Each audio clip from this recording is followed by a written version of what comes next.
नमस्कार, श्री स्वामी समर्थ सगळ्यांना. पुन्हा एकदा मी पूजा शिंदे आपलं मराठी हाऊस क्वीनमध्ये खूप खूप स्वागत करते. बघा, कामाचा लोड वाढला की असं कोणी साथ दिली की खूप छान वाटतं आणि काम करायला पण उत्साह येतो. तर ऑर्डरमुळे व्हिडिओ करायला वेळ मिळत नाही आहे, पण जे मला ऑर्डर आलेले आहेत त्याचेच मी तुम्हाला स्केच वगैरे काय आहे ते शेअर करत जाईन. तर हे मला ऑर्डर आलेली आहे ॲज अ समय आसन म्हणून, किंवा त्यांना गौरी गणपतीसाठी फूल पुढे ठेवायचं आहे म्हणून त्यांना हवं होतं. तर हे जे फूल आहे ते साधारण 15 इंचाचं आहे आणि त्याचा जो पाकळीचा पोर्शन आहे तो थोडासा वेगळा शेप दिलेला आहे. म्हटलं चला हे बनवतेच आहे तर तुमच्याबरोबर शेअर करावं. तर साधारण हे जे फूल आहे ते साधारण 15 इंचाचं आहे आणि ह्याचा जो मधला सर्कल जो आहे तो 6.5 इंचाचा आहे. म्हणजे आपल्याला कर्कटकने घेताना 3.25 इंचाचं मेजरमेंट घ्यायचं आहे, किंवा एवढा साईजची प्लेट असेल तर तुम्ही ती घेऊ शकता. हे जे आपल्याला पाकळी बनवलेली आहे ती उंची त्याची आहे ती 4.5 इंच आहे. उंची जी आहे ते 4.5 इंच आहे आणि त्याची आडवी बाजू जी आहे ती साधारण 3.5 इंचाची आहे. ठीक आहे, 3.5 इंच आणि 1 mm पुढं वरती आहे. तर अशी ही पाकळी बनवलेली आहे. ही पाकळी कशी बनवायची हे सुद्धा मी आधीच्या व्हिडिओमध्ये दाखवलेलं आहे, त्याचप्रमाणे ही पाकळी बनवायची आहे. ठीक आहे, आता हे काढताना मी ट्रेसिंग पेपरवरती काढलेलं आहे. तर आपण हे आता बेसवरती ट्रेस करूया आधी आणि त्यानंतर कलर कॉम्बिनेशन करूया. जर ही पाकळी तुम्हाला कशी बनवायची आहे ह्याचा जर सेपरेट व्हिडिओ हवा असेल तर मला कमेंट बॉक्समध्ये कळवा, मग आपण त्याप्रमाणे ही पाकळी कशी बनवलेली आहे ते तुम्हाला दाखवेन मी. खाली मी डिझाईन ठेवलेली आहे आणि वरती बेस ठेवलेला आहे. नॉन वुवनचा बेस आहे, जाड असला तरी त्यातून मला ट्रेसिंगसाठी डिझाईन दिसत आहे त्यामुळे मी डायरेक्ट ठेवलेली आहे. त्यानंतर कार्बन पेपर तुम्ही ठेवू शकता. त्याचबरोबर आपल्याला जेव्हा डिझाईन ट्रेस करतो तेव्हा चारही बाजूला आपल्याला अर्धा इंच किंवा 1 इंच पोर्शन सोडायचं आहे, कारण वुलन लावताना अगदी कट टू कट तुम्ही कॉर्नरला घेतली तुमची डिझाईन तर व्यवस्थित वुलन आपल्याला चिटकवता येत नाही, त्यामुळे थोडासा गॅप आपल्याला तिथे सोडायचा आहे. तर बरेच मला कमेंट सुद्धा असे होते की ताई ट्रेसिंग कसं करायचं. तर बघा, या पद्धतीने तुम्ही ट्रेसिंग करू शकता. जर नॉन वोवल वापरत असाल तर अशा पद्धतीने तुम्ही ट्रेसिंग करू शकता. जर तुम्ही रेक्झिन वापरत असाल तर आधी तुमचा बेस ठेवायचा, त्याच्यावरती कार्बन पेपर ठेवायचा आणि कार्बन पेपरवरती तुमचं जे ट्रेसिंगची डिझाईन आहे ती तुम्ही ठेवू शकता आणि याच पद्धतीने पेनाने किंवा पेन्सिलने आपल्याला ती गिरवायची आहे. ऑटोमॅटिक तुमच्या बेसवरती ती उठून जाईल. आलं लक्षात? तर बघा, इझिली हार्डली 2 मिनिटात आपण आपली डिझाईन आपल्या बेसवरती ट्रेस केलेली आहे. आता वुलन लावायला घेऊया. तर आधी शक्यतो ना लेआउट करून घ्यायचं, म्हणजे आतली बाजू आपल्याला कव्हर करायला सोपी जाते. तर बघा, इथे आपल्याला ग्रीन कलर द्यायचा आहे लेआउटला. वुलन जाड असेल तर 1 लेअर दिला तरी चालेल. वुलन जर पातळ असेल तुमची तर 2 लेअर द्या, म्हणजे दिसताना उठून दिसेल तुमचं. ठीक आहे. त्याचबरोबर याच व्हिडिओमध्ये मी कुंभरका पट्टी दाखवणार आहे, जी सप्तपदीसाठी आत्ता खूप ट्रेंडिंग आहे, सप्तपदीसाठी वापरली जाते. तर त्याची सुद्धा मी थोडक्यात तुम्हाला डिझाईन दाखवणार आहे. ती आपल्याला सोप्यातल्या सोप्या पद्धतीने कशी बनवता येईल हे मी तुम्हाला थोडक्यात दाखवणार आहे. आता माझी वुलन जरा जाड आहे त्यामुळं मी एकच लेअर ग्रीनचा घेणार आहे. त्याला रेड कलर घ्यायचा आहे. आता दोन्हीचे 1 लेअर देऊन झालेले आहेत, त्याच्यामध्ये आपल्याला येलो कलर द्यायचा आहे. आता येलो कलर आपल्याला देताना मी 2 लेअर घेणार आहे, कारण जो येलो कलर आता माझ्याकडे सध्या आलेला आहे तो थोडा पातळ आहे, त्यामुळं मी 2 लेअर याचे घेणार आहे. वुलन लावताना आपल्याला प्रत्येक पॉईंटला या पद्धतीने चिटकवायचं आहे, नाहीतर नंतर थोड्या दिवसांनी वुलन अशी उकलते. तर 2 लेअर जेव्हा लावतो तेव्हा सुद्धा आपल्याला इथेच कट करायचं आहे पॉईंटला आणि मग दुसरी लेअर लावायची. बघा, तुमची रांगोळी सुद्धा किती छान आणि उठावदार दिसेल. आणि रांगोळी बनवताना कलर कॉम्बिनेशनचं पण लक्षात घेत जावा. कलर कॉम्बिनेशन जितकं चांगलं कराल तितकी रांगोळी तुमची छान दिसणार आहे, अट्रॅक्टिव्ह दिसणार आहे. वुलन जवळून घेतली की खालचा बेस व्यवस्थित झाकला जातो आणि रांगोळी एकदम फ्लफी छान दिसते. त्यासाठी आपल्याला जवळून घ्यायची आहे. एकावर एक घेऊ नका, पण अगदी जवळून घ्या म्हणजे व्यवस्थित दिसेल. तर बघा, हा सुद्धा पोर्शन आपला तयार झाला. त्याच्यानंतर आतमध्ये आपल्याला हा पूर्ण सर्कल जो आहे तो ब्राऊन कलरमध्ये द्यायचा आहे. जेवढा आता शिल्लक राहिला आहे तो ब्राऊन कलरमध्ये कव्हर करायचा आहे. हा मधला पोर्शन झाला आहे. आता आपण पाकळीचा पोर्शन करणार आहे. पाकळीचा पोर्शन करताना सुद्धा पहिली लेआउट करून घ्यायची. लेआउट आपल्याला व्हाईट कलरमध्ये करायची आहे. आता व्हाईटच्या आतमध्ये आपल्याला येलो कलर द्यायचा आहे. येलो कलरचं सुद्धा एकच लेआउट घ्यायची.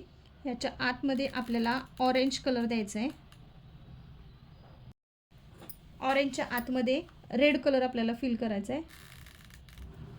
आणि हा आता जो पोर्शन राहिलेला आहे त्याच्यामध्ये आपल्याला ग्रीनने तो कव्हर करायचा आहे. तर तुम्ही बॉटल ग्रीन वापरू शकता किंवा पॅरोट ग्रीनसुद्धा वापरू शकता, पण जास्त करून बॉटल ग्रीनच वापरा. अशी रांगोळी छान अशी उठावदार दिसेल बघा. तर बघा ही एक पाकळी तयार झालेली आहे. तर बाकीचे मी बनवते आणि मग तुमच्याबरोबर शेअर. बघा हा आहे आपल्या रांगोळीचा final look. As a door mat म्हणून सुद्धा ही वापरू शकता. त्याचबरोबर तुम्ही देवाऱ्याच्या समोर सुद्धा ही ठेवू शकता आणि समई आसन म्हणून सुद्धा याचा वापर करू शकता. बघा थोडक्यात मी एक डिझाईन सुद्धा तुमच्याबरोबर शेअर करते. इथं मी जो पेज घेतलेला आहे तो 12 बाय 12चा म्हणजे 1 फुटाचा घेतलेला आहे. आपल्याला 60 इंच म्हणजे जवळजवळ 5 फुटाची डिझाईन तयार करायची आहे, जी सप्तपदीसाठी वापरली जाते. ती आपण बनवून घेणार आहोत. ठीक आहे. ह्या पानाचा आपण मध्ये काढलेला आहे आणि मध्ये आपण एक सर्कल काढलेला आहे. जवळजवळ 1.5 इंचाचा आपला सर्कल आहे. ठीक आहे. तर आधी सर्कल काढून घ्यायचा आणि हे जे टोक आहेत 1 2 3 4, ही रांगोळी एक रांगोळी काढली तर तुम्ही कितीही फुटापर्यंतची सप्तपदीची रांगोळी बनवू शकता. कशी ते तुम्हाला व्हिडिओच्या पुढे कळेलच. तर व्हिडिओ शेवटपर्यंत बघा त्यासाठी, आणि स्टेप बाय स्टेप सांगते त्यामुळं व्हिडिओ स्किप सुद्धा करू नका. ठीक आहे.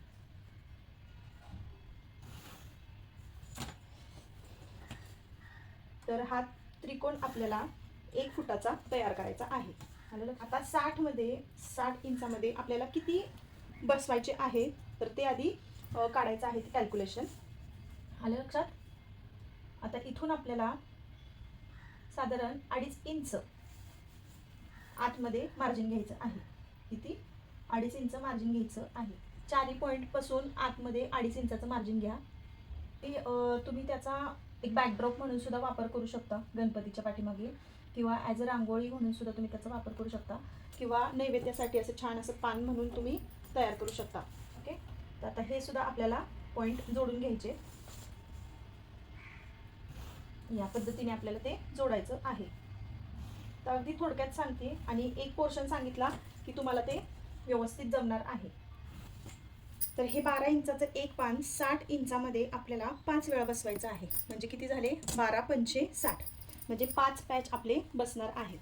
ठीक आहे. तर ही माझी शीट आहे. या शीटच्या खाली मी आता या पद्धतीने ठेवून ते ट्रेस करणार आहे. मला मी 2 पॅच काढून दाखवते म्हणजे तुमच्या लक्षात येईल. तर आपल्याला आधी दोन ड्रॉ करायच्या आहेत लाईन. 1-1 इंचावरती 2 लाईन ड्रॉ करून घ्या. आधी पूर्ण पानभर आपल्याला ही लाईन करून घ्यायची आहे, पण आता सध्या मी तुम्हाला 2च दाखवणार आहेत पॅच करून, त्यामुळे मी थोडीशीच लाईन काढते. म्हणजे 2 फुटाची लाईन काढणार आहे, म्हणजे 2 पॅच, आणि त्याच्यामध्ये पोर्शन कसा काढायचा आहे ते मला तुम्हाला सांगायचं आहे त्यासाठी. ठीक आहे. तर आता ह्या 2 लाईन ड्रॉ करून झालेल्या आहेत. आपला पॅच कसा ठेवायचा आहे? वरची जी लाईन आहे ती बरोबर इथे यायला पाहिजे, या टोकाला. अशा पद्धतीने ते अरेंज करायचं आहे. तर बघा व्यवस्थित इथं एक लाईन आली, त्याच्यावरती आपण आपला जो पॅच बनवलेला आहे तो ठेवलेला आहे. बऱ्याच गोष्टी यातल्या अवघड पण असतात आणि बऱ्याच गोष्टी सोप्या पण असतात. म्हणजे एवढ्या मला सांगता येतील तेवढ्या मी तुमच्याबरोबर शेअर करत असते. ठीक आहे. तर आता हा एक पॅच झालेला आहे आपला, त्याच्या बरोबर समोर आपल्याला दुसरा पॅच अरेंज करायचा आहे. ठीक आहे. आणि ह्या 2 पॅचमध्ये गॅप सोडायचा नाही आहे. हे 2 पोर्शन काढून झालेले आहेत, तसेच आपल्याला पुढे कंटिन्यू करायचे आहेत, पण मी तुम्हाला 2चं काढून दाखवते काय करायचं आहे एक्झॅक्टली. आता ही जी लाईन ड्रॉ केलेली आहे, त्याच्यामध्ये हा जो पोर्शन आहे तिथे आपल्याला बरोबर मध्यातून बघा हे 6 इंचाचं पोर्शन आलेलं आहे. 3 इंचावर एक पॉईंट करायचा आहे आणि 2.5 इंचावरती एक पॉईंट करायचा आहे, आणि हा पॉईंट आपल्याला ह्या पद्धतीने जोडून घ्यायचा आहे. हे बघा हा पॉईंट जोडला, तसाच हा पण पॉईंट आपल्याला जोडून घ्यायचा आहे. इकडून सुद्धा सेम तसंच करायचं आहे.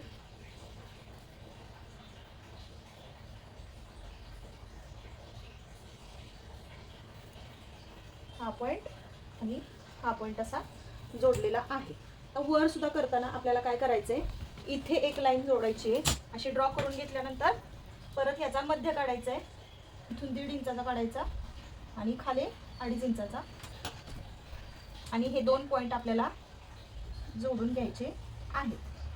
तर या पद्धतीने आपली सप्तपदीची रांगोळी तयार झालेली आहे. व्यवस्थित मेजरमेंट घेतलं तर आपल्याला बरोबर 6 फिटामध्ये 5 पोर्शन ह्या पद्धतीने बसवता येत आहे. तर पुढची मी कंटिन्यू करते आणि भेटूयात पुढच्या व्हिडिओमध्ये. तोपर्यंत बाय बाय. ही आपली 6 फीटची सप्तपदी तयार झालेली आहे. ठीक आहे.